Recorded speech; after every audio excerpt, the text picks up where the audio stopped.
Welcome back to another edition of Swamp Talk. I'm Owen. And I'm Jaden. We have a fun show today. Let's kick it off with Emily, who has our Groundhog Day segment. What's up, Gators? Today is Groundhogs Day.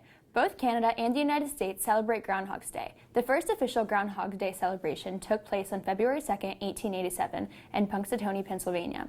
It derives from the Pennsylvania Dutch superstition that if a groundhog emerges from its burrow on this day and sees its shadow due to clear weather, it will retreat to its den, where winter will persist for 6 more weeks. If it does not see its shadow because of the cloudiness, spring will arrive early. The message for Groundhog's Day is that individuals with free will can choose goodness. This year's prediction was, "With my shadow I have cast, then a long, lustrous 6 more weeks of winter." Thanks, Emily. Jaden, did you catch any of the football games this weekend? I did. It was awesome. But if you didn't, now's your chance with David's NFL recap.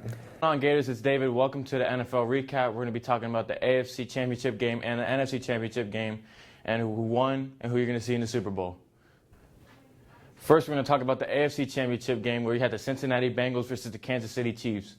Cincinnati had Joe Burr and Jamar Chase. They were doing their thing, and they came back from a huge deficit and beat the Kansas City Chiefs in overtime by a score of 27-24.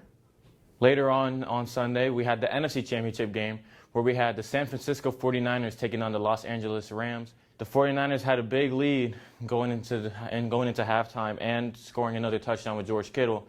But Matthew Stafford, Cooper Kupp, and OBJ and the Rams defense did their thing, and they came back and beat the San Francisco 49ers by a score of 20-17. Now our preview is going to be the Cincinnati Bengals versus the Los Angeles Rams in the Super Bowl. See you guys next week for our predictions. Now, back to our anchors. Thanks, David. Gators, if you like to sit back, laugh, and enjoy a good show, you'll want to check out the Addams Family Musical being performed by our very own drama department.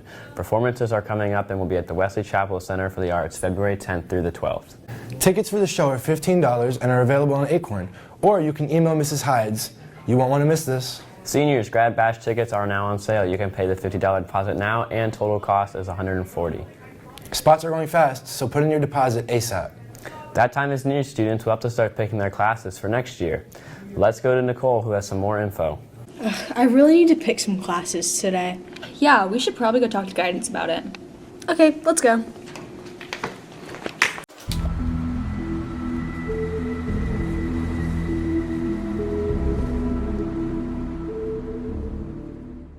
Hello. So course selection is coming up in the next few weeks. Us counselors, one for each grade level, will be hosting, most of us, a parent night first in the next couple weeks, and then after that we're going to be going into classrooms and presenting and giving you all course cards. All of the course cards will have all of the classes that we offer for each grade level. You'll choose 6 classes and 3 backup selections. The backups are just in case you don't get your very first elective priority. We always need backups because we have a pretty full school.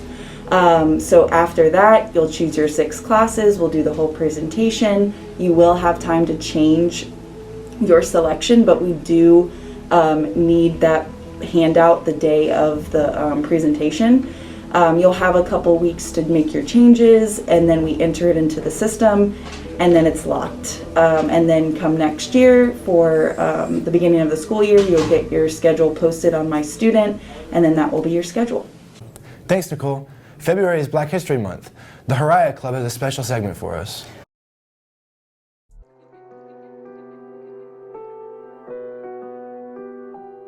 We've all heard the famous saying Wakanda ever from the blockbuster movie Black Panther, but have we ever thought of the significance behind that saying? In other words, why is Wakanda so important? Wakanda is important because it can be seen as what Africa could have been subjected to if the global slave trade didn't happen and if African countries weren't colonized by the Europeans. Wakanda also shows that African countries are actually advanced and that not all African people live in tents. If you ever decide to visit Africa, you would see that the countries actually have mansions, nice roads, cars, restaurants, and malls. Wakanda also symbolizes Black excellence and gives hope to all Africans and those of African descent around the world.